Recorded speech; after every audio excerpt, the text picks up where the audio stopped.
दोस्तों ये है मेरी MG की गाड़ी MH14MV5987 पूना से ली है। ये प्रो मॉडल है और ये तकरीबन मैंने 3 महीने में 15,000 किलोमीटर के आसपास चलाई है इस गाड़ी को। अब ये गाड़ी खड़ी है, 2% चार्जिंग है। मैंने आई कॉल का बटन 6 से 7 बार मैंने बटन दबाया है, बात भी की है, लेकिन उनकी तरफ से कोई असिस्टेंस नहीं आया है। और इतना परेशान हो चुका हूँ कि आज रात के 1:30 बज चुके हैं, तकरीबन 1:30 बज चुके हैं। बहुत बार कॉल किया हूँ, लेकिन जो सपोर्ट मिलना चाहिए वो बिल्कुल एकदम क्या बोले, बहुत ही गंदी तरीके का ये कर लेते हैं। आई कॉल पे एक दो तीन बार फ़ोन तो आया वापस, लेकिन वो बोलते हैं कि नहीं नहीं हम प्राइवेट नंबर से कॉल करेंगे, लेकिन कोई सर्विस नहीं मिलती है। और ये गाड़ी का प्रॉब्लम ये है कि ये जो गाड़ी है, ये जो चार्जिंग है ना, ये अपने घर वाला तो चार्जिंग ले रही है, लेकिन मैं पूना से मुंबई में हूँ, तो यहाँ पे मेरा घर तो है नहीं।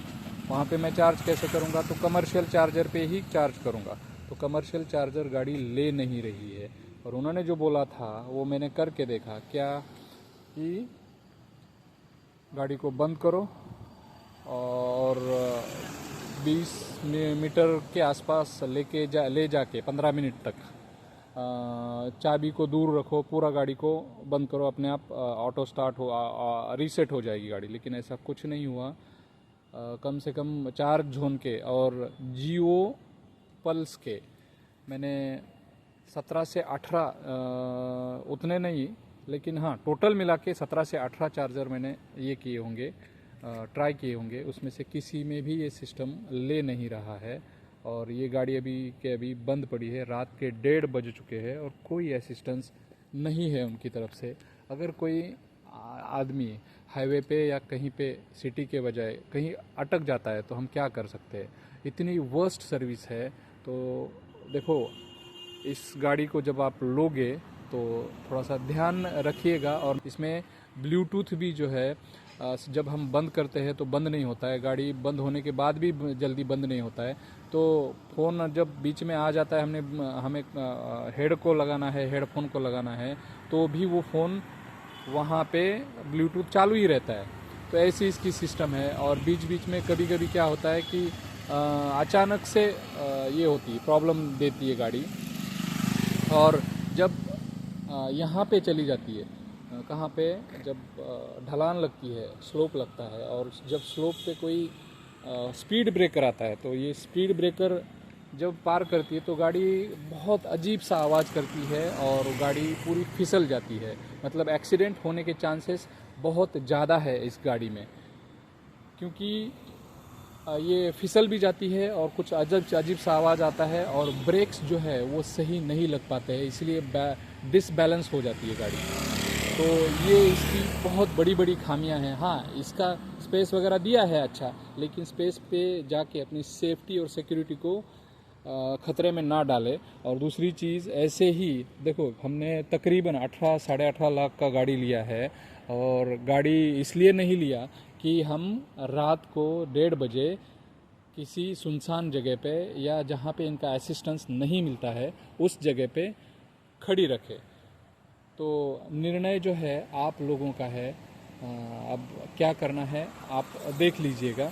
देखो दोस्तों, मेरी गाड़ी में अभी कितना टाइम हुआ है, 2:49। मेरी गाड़ी में ये टो करने के लिए आई है ये टोइंग व्हीकल। और यहाँ पे ये मेरा सामान है। ये मैंने रात के 3 बजे मैंने इतनी 4 बैग्स अभी ये उठा ली है। अब इन्होंने कोई अल्टरनेटिव व्यवस्था वगैरह कुछ नहीं किया है। अब मैं रात के 3 बजे कहाँ जाऊँगा मुंबई के इस एरिया में? ठीक है, मैं कहीं ना कहीं ढूंढ लूँगा, लेकिन अगर यही चीज़ यहाँ सुनसान इलाके में होती तो क्या हो जाता? देखो, बहुत सारे लोग, मैं ये वीडियो इसीलिए अवेयरनेस के तौर पे मैं कर रहा हूँ, क्योंकि आज ईरान का, इजराइल का और अमेरिका का वॉर चल रहा है। और उस वॉर की सिचुएशन में जब पेट्रोल और डीजल महंगा हो रहा है तो लोगों का ज़्यादा से ज़्यादा कहना है कि वो इलेक्ट्रिक गाड़ियों पे शिफ्ट करेंगे। तो जब इलेक्ट्रिक गाड़ियों पे शिफ्ट करना चाहते हैं तो गाड़ियाँ खरीदनी है या नहीं खरीदनी है, वो इस बात को, इन सारी चीज़ों को ध्यान में रखते हुए खरीद ले, क्योंकि सर्विस इनकी बहुत बहुत घटिया है। ये चार्जर है जो 16 एम्पियर की प्लग को लगता है, जो हम कहीं पे भी अगर चले जाते हैं तो वहाँ पे घर में लगा सकते हैं। तो ये जो उन्होंने वो दूसरा चार्जर दिया था वो चार्जर इसके साथ में दे रहा हूँ, और ये आगे वो कनेक्ट कर रहा है। ये देखो, इसको वो टो करके लेके जाएगा। पता नहीं गाड़ी कितने दिनों के बाद मिलती है।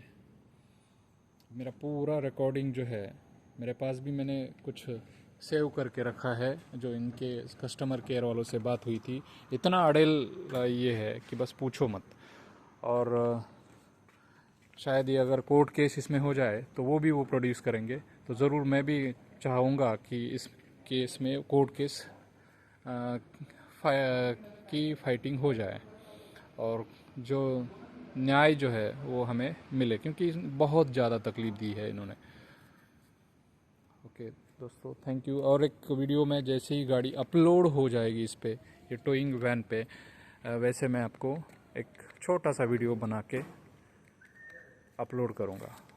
देखो ये चार्जिंग ना होने की वजह से मैंने इनको जियो प्लस के जो कस्टमर केयर है उनको भी कॉल किया था, फिर उनसे भी बात की थी, और उन्होंने भी उनके जो सिस्टम है वहाँ से स्टार्ट करने की कोशिश की थी, लेकिन उनका कहना है कि गाड़ी की तरफ से ही प्रॉब्लम है, गाड़ी ही चार्जिंग ले नहीं रही है आपकी।